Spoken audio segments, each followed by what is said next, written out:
Kaieteur Radio, keeping you informed. Demerara and Essequibo 99.1 FM. Burby's 99.5 FM. Kaieteur Radio. This is the news on top of the hour. Live from our studio in Georgetown. Kaieteur Radio, 99.1 FM. Good day, welcome to your news at noon on Kaieteur Radio. I'm Kevin Smith, and making top story today, Guyana receives $81 million in royalty payments for 2 years, but gives away $657 million in taxes in 1 year. Influx of expats in oil and gas sector forces government to update housing laws. Former EPA head says Guyana should tap into international partnerships to assist with management of oil. Robeson Ben says losses in Brick Dam fire amounted to $104 million. Several injured after car flips on Susdike-Linden Highway. Ex-convict found dead with chop wounds, 2 in custody. And police arrest woman for driving dangerously on West Coast Demerara Road. Reportedly tells cops she was tired. Stay tuned to get the full details of these stories and more.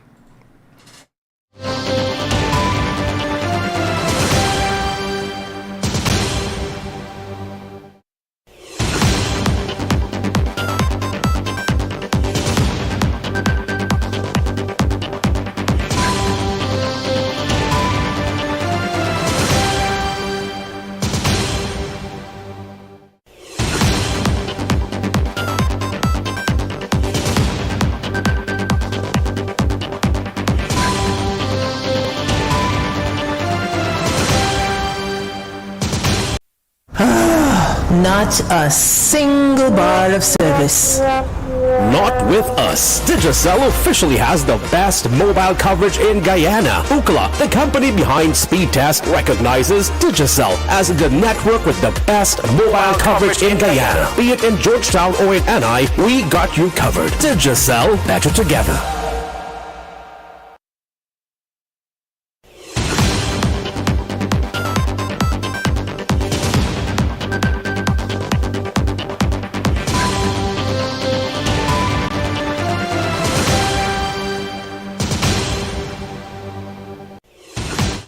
And now for the news in detail. For the period April 28, 2020 to January 27, 2022, Guyana received $81 million in royalty payments scraped from the 2% deal it signed with ExxonMobil back in 2016. Now, this amounts to just over 16 billion Guyana dollars. This was revealed on Tuesday when the report dated April 25th was laid in the National Assembly. Meanwhile, between 2019 and 2020 alone, Guyana granted 137 billion Guyana dollars in tax exemptions to Exxon. Auditor General Deodat Sharma highlighted in his 2020 report that this excessive amount represented a whopping 62.75% of total collections by GRA. The 2021 report by the AG has not yet been laid in Parliament, so information regarding recent tax exemptions is not available. In other news, an influx of expatriate workers into Guyana as a result of its now booming oil and gas sector has in part forced the government to update its housing laws with the passage of the Condominium Bill 2022 in the National Assembly on Tuesday. This much was acknowledged by substantive ministers responsible for housing sector Colin Crowell and Susan Rodriguez, as well as their shadow counterpart in the House, APNU-AFC Member of Parliament Annette Ferguson. Promulgated by Minister Crowell, the bill will replace the existing 1989 Condominium Regulation and Miscellaneous Provision Act, which, together with other housing legislations, left an ad hoc system in place, a system the new law is expected to correct. Presenting the bill to the House for a debate before its vote, the government has recognized that the increase in demand for housing was higher in the urban areas and that those participating in the oil and gas sector are seeking alternative forms of housing options, such as townhouses or condominiums. And moving on. Former head of the Environmental Protection Agency, Dr. Vincent Adams, is urging Guyana to tap into international partnerships, which will assist the country with the management of oil. Dr. Adams noted the benefits of tapping the technical and other support offered by bodies such as the World Bank and the Oil, Petrochemical and Energy Risks Association and the United Nations Environment Program. He stressed that the country is without a doubt in need of the support with regard to better managing the petroleum sector, as the current regulatory body has been relying on a major oil operator to determine which best practices are adhered to. He said that as the head of the agency, he sought international partnerships for assistance in building the capacity of the EPA. And let's tell you, Home Affairs Minister Robeson Ben on Tuesday submitted a written response to opposition MP Geeta Chandan Edmund, where it was revealed that just over $104 million in equipment, exhibits and vehicles were destroyed in the fire at the Brigdam Police Station in October of last year. During the 47th sitting of Parliament, the minister's response was circulated, which detailed that a total of 1,603 items were destroyed. The items listed included 36 body cameras, 60 mattresses, 20 laptops, 6 copy machines, 2 heavy-duty staple machines, and 2 digital recorders. The ministry said 1 minibus was destroyed by the fire. In this year's budget, the sum of $400 million was allocated to the ministry, which would go towards the construction of the new complex. And now let's tell you, an ex-convict to Akash Pechia, who was released from prison just 3 weeks ago, was discovered dead with chop wounds about his body on an empty lot at number 55 Village, Quarantine. At approximately 7 hours on Tuesday, the butchered body was rain-soaked of Pechia was discovered on the plot of land by persons living in the area. Relatives said that when they got a glance at the body, chop wounds were visible on his wrist, fingers, and neck. A cousin of the dead man, Hemwati Pechia, told reporters that he was released from prison about 3 weeks ago, and since his return home, he has been partying heavily with friends and close relatives almost every night at Skeldon. She added that while he was not permanently employed with anyone, he had been working as a laborer in the village and he would sell coconuts as well. She said the last time she saw him was about 3 days ago, and they were having a conversation about him staying on the right track and not returning to prison. The time has now moved on to 12 hours 10 in Guyana. We will resume after the break.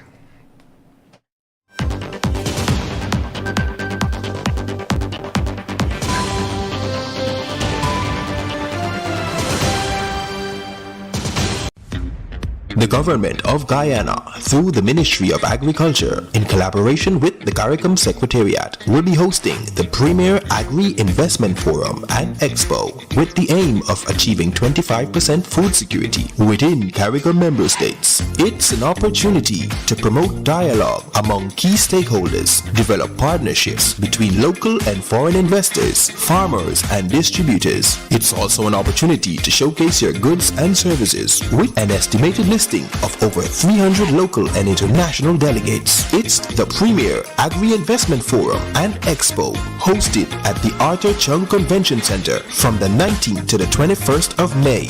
For more information on registration, email agri.invest@moa.gov.gy or call 592-223-7526. For booth allocation and branding, email agriexpogy@gmail.com or call 592-625-8551. This is GHK Lal inviting you to join me weekdays from Monday to Friday on the National Outlook for commentary on a range of issues. Immediately after the 12 noon and 7 p.m. newscasts on Kaieteur Radio at 99.1 FM and 99.5 FM. Looking forward to you sharing in the conversation.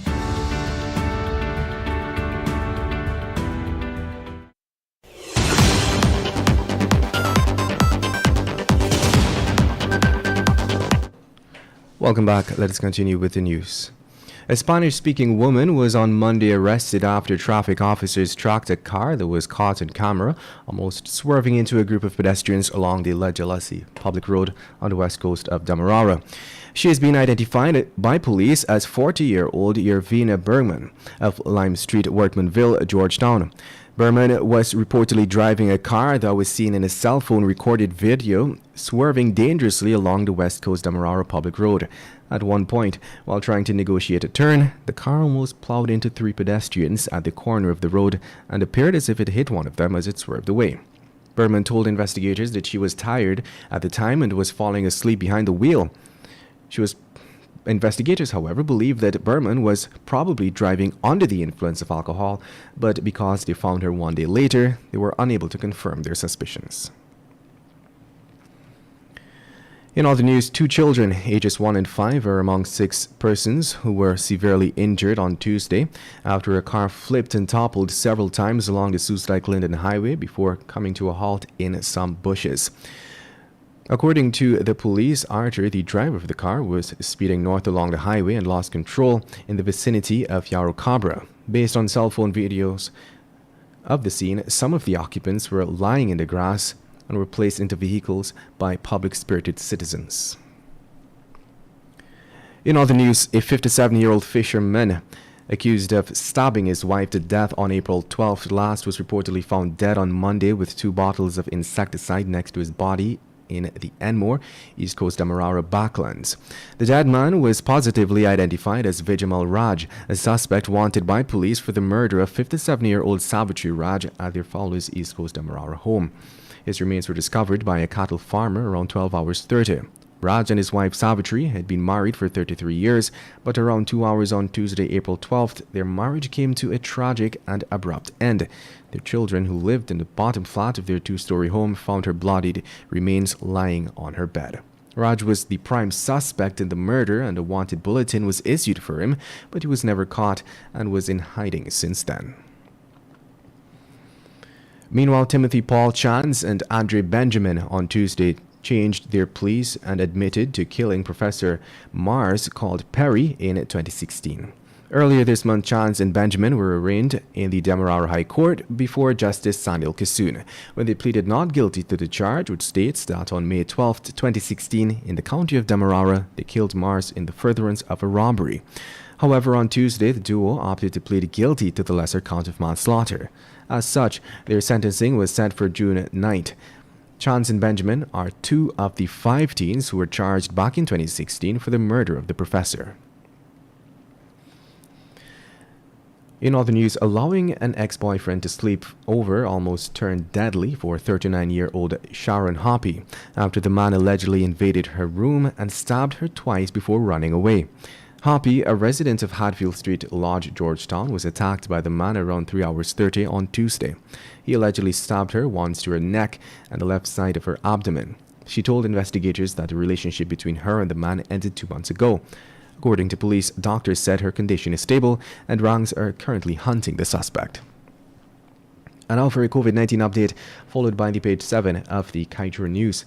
Even as the number of persons in intensive care remains at 3, the Ministry of Health revealed on Tuesday that within the last assessed 24-hour period, it recorded a total of 65 new COVID-19 cases.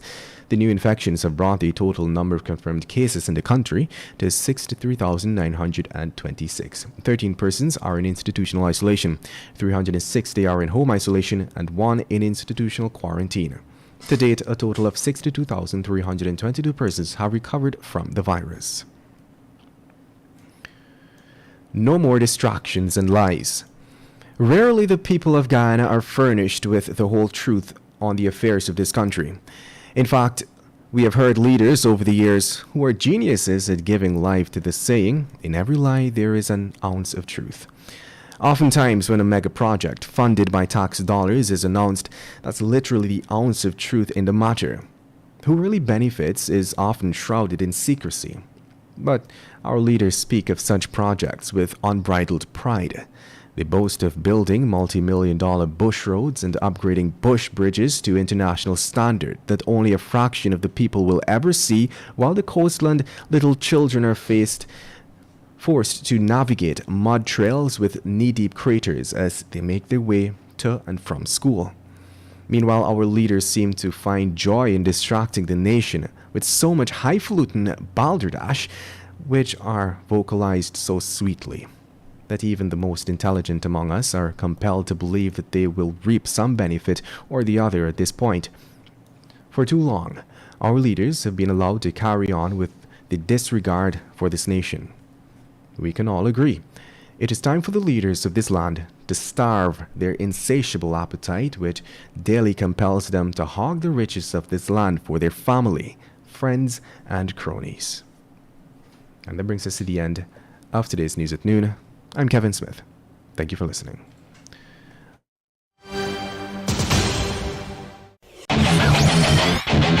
Want value for your advertising dollar? Then place your ads on Kaieteur Radio's newscasts. Streamed live on 6 different mediums, reaching hundreds of thousands. Advertise today and watch your dollar grow. Call us on 225-8465 or 226-8210 today.